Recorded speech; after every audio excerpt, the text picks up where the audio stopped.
Rasulullah SAW pun keluar bersama beberapa sahabat dan mendapati mereka di padang pasir telah berbaris siap untuk berperang. Maka Rasulullah SAW pun bersabda, "Wahai kaum muslimin, apakah kalian menyeru kepada seruan jahiliyah, padahal aku masih berada di tengah-tengah kalian? Padahal Allah telah memuliakan kalian dengan Islam, menghapus beban jahiliyah dari kalian, dan mempersatukan hati-hati kalian." Lalu Nabi Muhammad SAW membacakan firman Allah dari surat Ali Imran ayat ke-100. يا أيها الذين آمنوا إن تطيعوا فريقا من الذين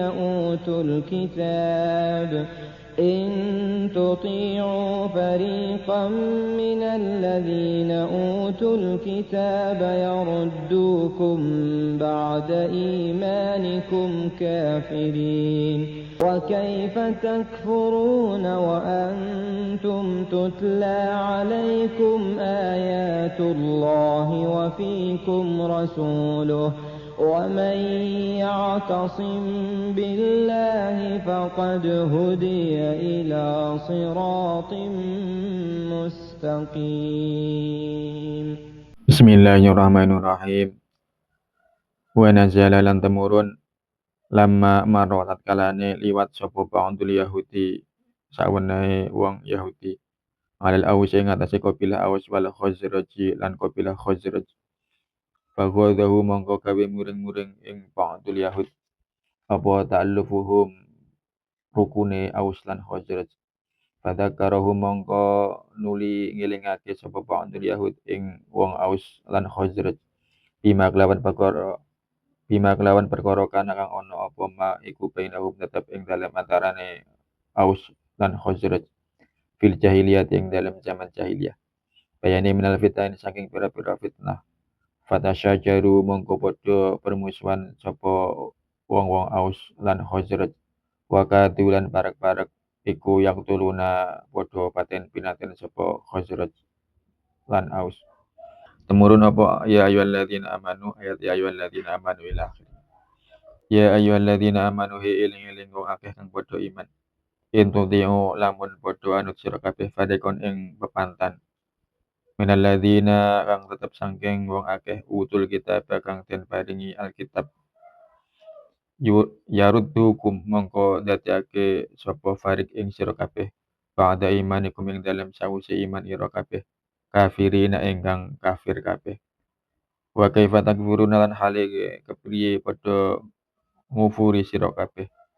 Istifhamu ta'jibin utawi kaifa iku istifham gawuake wa taubihin lan ngolok-ngolok. Wa antum hale utawi sira kabeh iku tutla den wacake alaikum ing atase sira kabeh apa ayatullahi pira-pira ayat-ayate Allah. Wa fikum lan iku tetep ing dalem sira kabeh rasuluhu utawi utusane Allah. Wa man lan utawi sapa wong iku yang atasim cecekelan sapa man yatamassak tegese cecekelan sapa man billahi kelawan Allah. Faqad hudiya mongko temen-temen den tutuhake sapa man ila siratin maring dalan mustaqimin kang jejeg. Wallahu a'lam bishawab. Assalamualaikum warahmatullahi wabarakatuh. Bismillah walhamdulillah wassalatu wassalamu ala Rasulillah. La haula wala quwata illa billah amma ba'da. Pemirsa yang dirahmati Allah, pernahkah Anda merenungkan mengapa perselisihan di antara sesama muslim begitu mudah terjadi?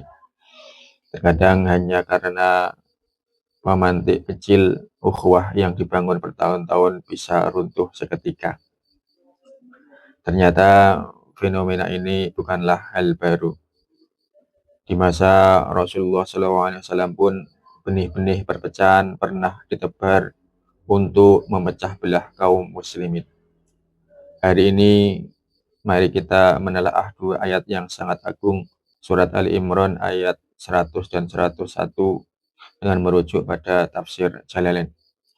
Namun sebelum ke pembahasan ayat, mari kita tata dulu niat kita bahwa kita di sini dalam rangka tholabul ilmi, mencari ilmu karena Allah, mengikuti tuntunan Rasulullah SAW, dan kita sadari bahwa semua ini adalah atas pertolongan dan taufik hidayah Allah Subhanahu wa taala. La haula wala quwata illa billah.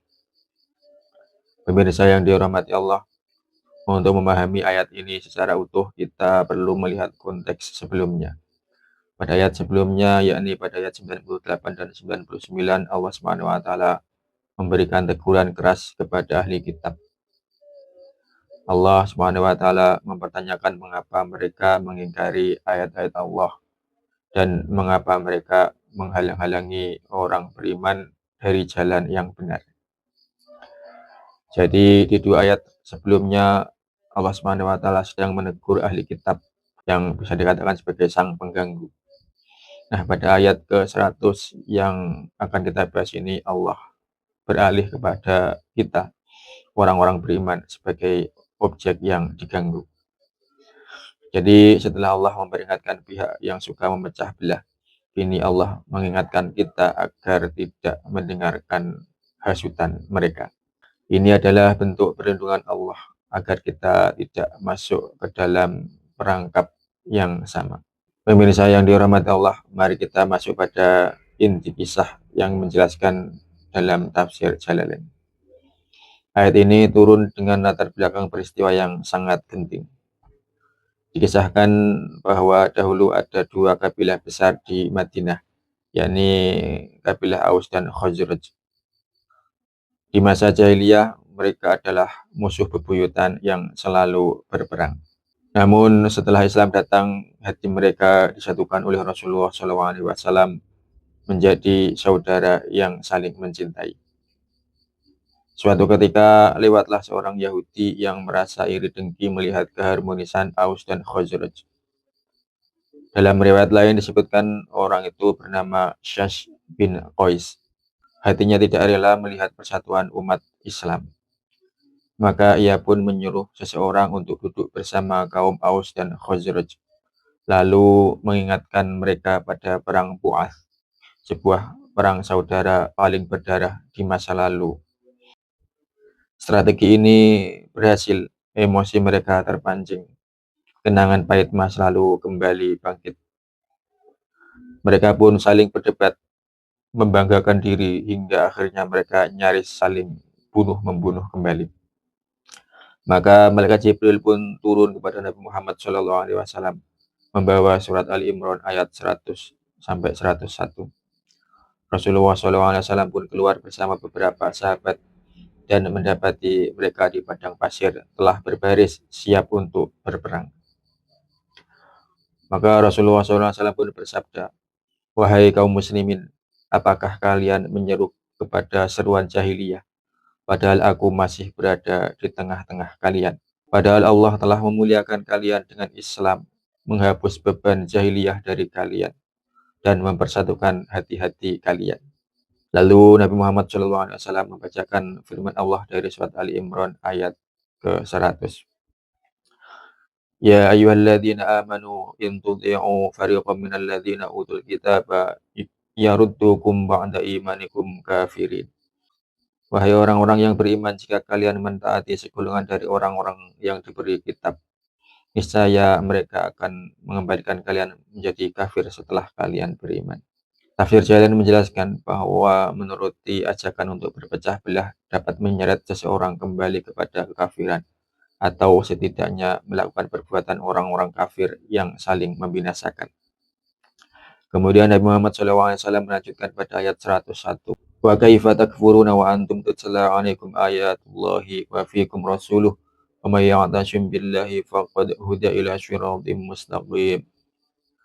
Dan bagaimana kalian sampai menjadi kafir padahal ayat-ayat Allah dibacakan kepada kalian dan Rasulnya pun berada di tengah-tengah kalian.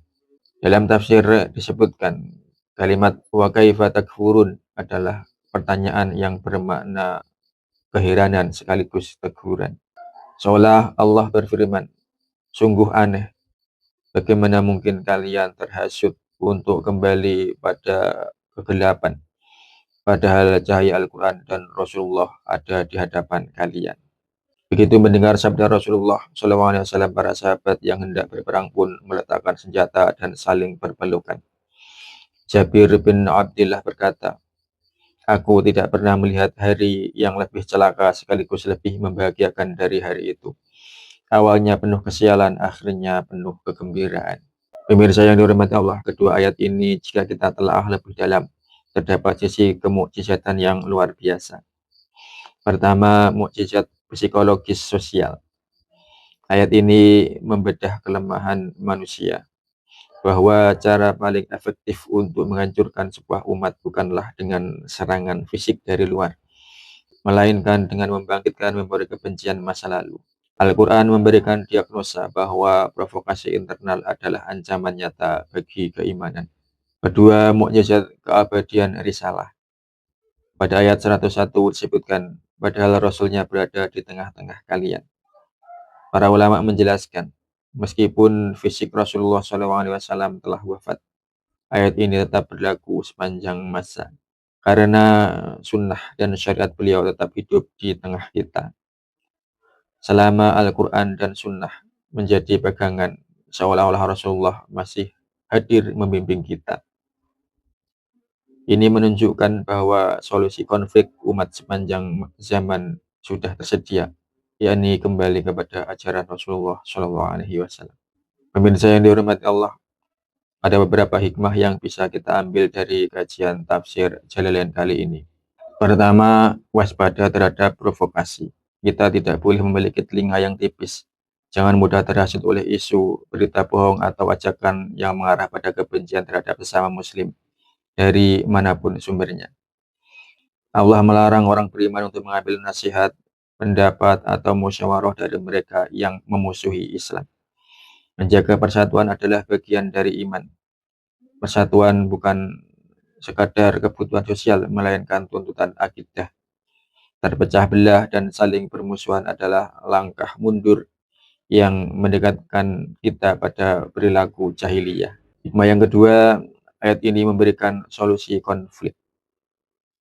Kunci keselamatan disebut di akhir ayat 101, yakni ya'tasim billah, berpegang teguh kepada agama Allah. Jika terjadi perselisihan, solusinya bukan menuruti ego golongan, melainkan kembali merujuk kepada Al-Quran dan Sunnah. Pemirsa yang dirahmati Allah, sebagai penutup, mari kita renungkan teguran Allah dalam ayat tadi. Bagaimana kalian bisa ingkar padahal ayat-ayat Allah sedang dibacakan kepada kalian? Bayangkan jika Rasulullah SAW hadir saat ini. Beliau melihat media sosial kita, melihat percakapan kita sehari-hari. Beliau menyaksikan umatnya saling mencela, saling menfitnah, dan berpecah belah hanya karena perbedaan pandangan mazhab, perbedaan politik, atau masalah duniawi yang sepele. Mungkin beliau akan bersedih dan bertanya, "Aku telah meninggalkan pusaka Al-Quran dan Sunnah untuk kalian. Mengapa kalian masih bertikai layaknya orang-orang jahiliyah?" Pemirsa yang dirahmati Allah, musuh-musuh Islam tentu bahagia melihat kita hancur dari dalam. Maka jangan beri mereka kepuasan itu. Mari kita rapatkan barisan, kesampingkan ego, dan genggam erat tali agama Allah Subhanahu wa Ta'ala. Karena kita adalah satu tubuh. Jika satu bagian sakit, maka seluruh tubuh akan merasakan sakit. Semoga Allah melembutkan hati kita dan menyatukan langkah kita dalam kebaikan. Amin amin ya rabbal alamin. Wallahu a'lam bishawab. Terima kasih telah menyimak video kami.